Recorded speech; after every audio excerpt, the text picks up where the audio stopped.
দেখা যাচ্ছে? হাই বন্ধুরা, দেখো সিম্পলভাবে কিভাবে পাস্তা তৈরি করে। আমরা জলখাবার তৈরি করছি। এই যে ডিমটা ফাটিয়ে নিলাম, তারপর ডিম ফাটাচ্ছি। ডিম ফাটিয়ে আস্তে আস্তে তোমাদের সবই দেখাবো। ডিমটা ফাটিয়ে নিলাম, আর এই দেখো রেডি করে রেখেছি পেঁয়াজ কুচি, লঙ্কা কুচি, রসুন কুচি, টমেটো, শসা রেডি করে রেখেছি।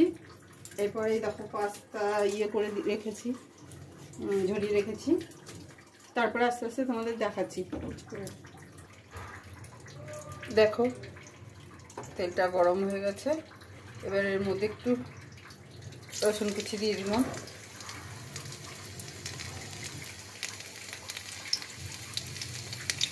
দিয়ে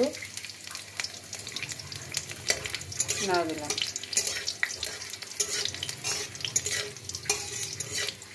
একটু লাল হয়ে যাবে রসুনটা,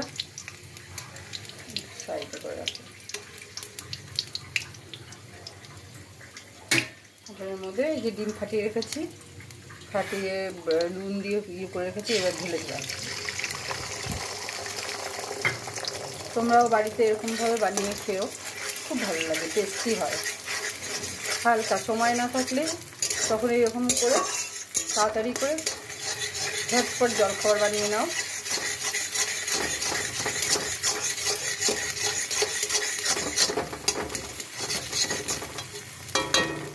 এবার একটু লাল হয়ে গেলে নামিয়ে পেঁয়াজটা ভেজে নেবো।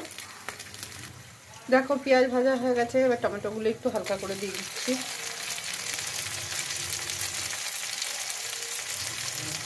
দিয়ে একটু নাড়া দিয়ে দিই।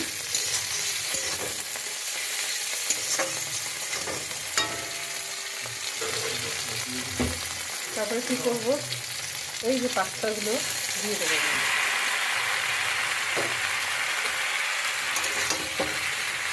এর মধ্যে হলুদ কিছু দিও না, পাস্তার মধ্যে হলুদ দেয় না। দিয়ে এই যে ডিমগুলো দিয়ে দিলাম, ডিম যে ভেজে রেখেছিলাম ওগুলো দিয়ে দিলাম। এরকম করে তোমরা করে খেও, খুব টেস্টি হয়। আর একটু অল্প সময়ের মধ্যে জিনিসটা হয়েও যায়, খুব ভালো লাগবে খেতে। বেশি কিছু দিতেও লাগলো না। আর আলু দেবো, আলু সিদ্ধ হয় না, নতুন আলু, এখন শীতকালে নতুন আলু সিদ্ধ হতে চায় না। এই জন্য অল্প সময়ের মধ্যে তোমার যদি খুব খিদে পেয়ে যায়, তুমি এরকমভাবে তৈরি করে খেতে পারো। হালকা হালকা করে, হালকা মানে সব কিছু দিয়ে। পাস্তার আমি মশলা ব্যবহার করি না, মশলা বেশি খাওয়া ভালো না, শরীরের জন্য খুবই খারাপ। চলো হয়ে গেছে। এই দেখো এই পাশে চা ফুটছে।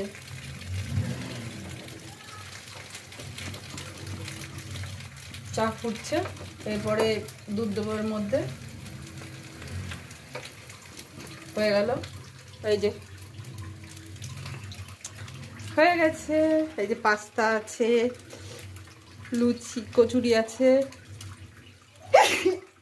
এই যে পায়েস, শীতকাল পাটালি গুড় দিয়ে একটু পায়েস করেছিলাম। চলে আসো তোমরা, ঝটপট চলে আসো, একসাথে আমরা সব ব্রেকফাস্ট করব। Thank you.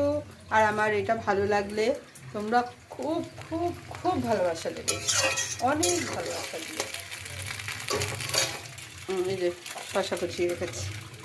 তারপর আবার দুপুরের রান্না দেখো, চিকেন ধুতে হবে, ধুয়ে ম্যারিনেট করব, অনেক কাজ, শাক ভাজবো। Thank you. চলে আসো, যার যার ভালো লাগবে চলে আসো আমার বাড়িতে চলে আসো, অনেক ভালোবাসা পাবে। Thank you so much.